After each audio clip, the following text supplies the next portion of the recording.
നബി സല്ലല്ലാഹു അലൈഹി വസല്ലം തങ്ങൾ പറഞ്ഞു, യത്തബിഉ ദജ്ജാല, ദജ്ജാലിനെ പിന്തുടരുന്നതാണ് മിൻ യഹൂദി ഇസ്ഫഹാൻ, ഇസ്ഫഹാനിലെ ജൂതന്മാരിൽ നിന്ന് 70,000 ആളുകൾ ദജ്ജാലിനെ പിന്തുടരുന്നതാണ്. അലൈഹിമുത് ത്വയാലിസ, അവരുടെ വേഷം എന്താണ്? ഒരു മേൽത്തട്ടമിട്ടവരാണ്. മേൽത്തട്ടം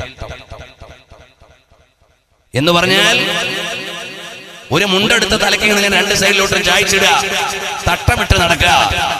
ആ തട്ടമിട്ട് നടക്കുന്ന 70,000 ജൂതന്മാർ ദജ്ജാലിനെ പിൻപറ്റുന്നതാണ്.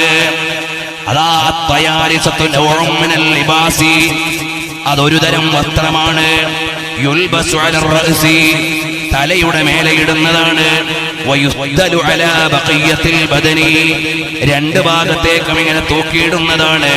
വമുഫ്രദുഹു തൈലസാൻ, അഥവാ നമ്മൾ വെള്ളിയാഴ്ച ഖത്തീബ് സുന്നത്തായിട്ടും തൈലസാൻ ഇടണം. തലപ്പാവിന്റെ മേലെ കൂടി ഒരു തട്ടമെടുത്ത് ഇങ്ങനെ ഇടണം. ഇന്ന് ചില ആളുകൾ ഇതൊരു പരിഷ്കാരമായി തലപ്പാവിനെ മാറ്റിവെച്ച് തട്ടമിട്ട് നടക്കുന്നുണ്ട്. ഞാൻ ഈ ഹദീസ് വായിച്ചങ്ങ് പറയുകയല്ലാതെ ആരെയും ഒന്നും പറയാൻ ഞാനില്ല.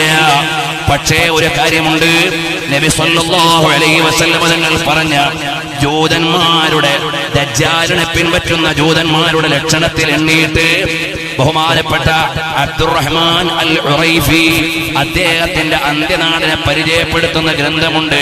ആ ഗ്രന്ഥത്തിൽ അദ്ദേഹം ഫോട്ടോ അടക്കം കൊടുത്ത് 253-ാമത്തെ പേജിൽ നിഹായത്തുൽ ആലം അശ്റാത്തു സഅത്തിൽ സുഗ്റാ വൽ കുബ്റാ എന്ന ഗ്രന്ഥം സചിത്രമായി ഖിയാമത്ത് നാളിനെ വിശദീകരിക്കുന്നതാണ്. ഇതിന്റെ 253-ാമത്തെ പേജിൽ ആ തട്ടത്തിന്റെ ഫോട്ടോ അടക്കം കൊടുക്കുന്നത് കാണാം.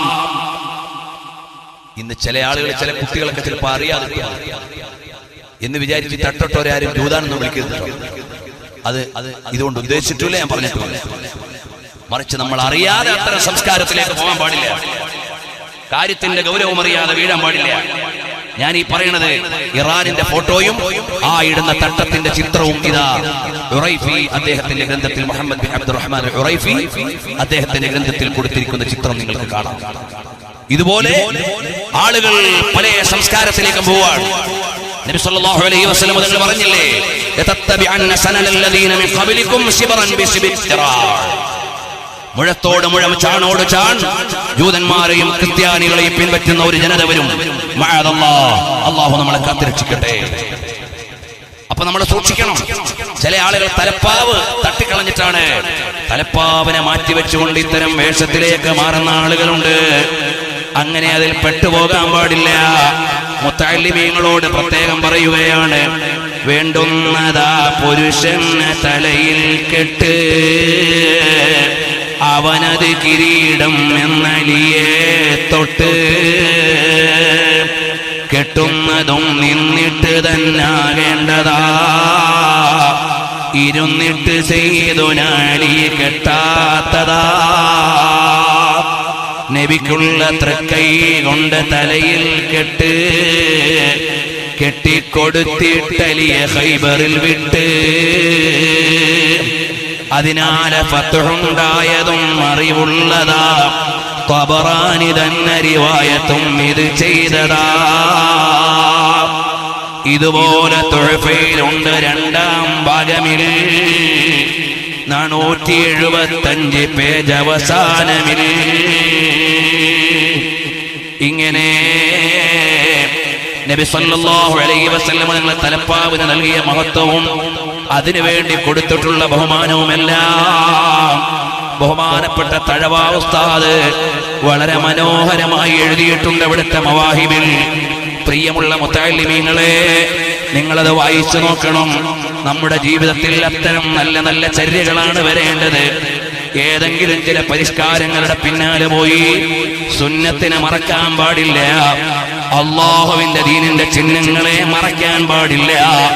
ഹബീബായ സല്ലല്ലാഹു അലൈഹി വസല്ലം തങ്ങൾ പറഞ്ഞ ഒരു മുന്നറിയിപ്പ് ഞാൻ വായിച്ചെന്നേ ഉള്ളൂ. വളരെ ശ്രദ്ധയോടെ ഇതറിയണേ.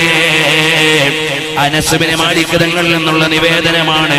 ബഹുമാനപ്പെട്ട ഇമാം മുസ്ലിം ഉദ്ധരിച്ചതാണ്. റഹിമഹുമുല്ലാഹ്. ഇനി വരട്ടെ, ഖിയാമത്ത് നാളിന്റെ മറ്റൊരടയാളമാണ്. ആരൊക്കെ എവിടൊക്കെ പ്രതിയാകുമെന്നൊന്നും എനിക്കറിയില്ല. പക്ഷേ പറഞ്ഞത് വായിക്കാനല്ലേ കഴിയൂ.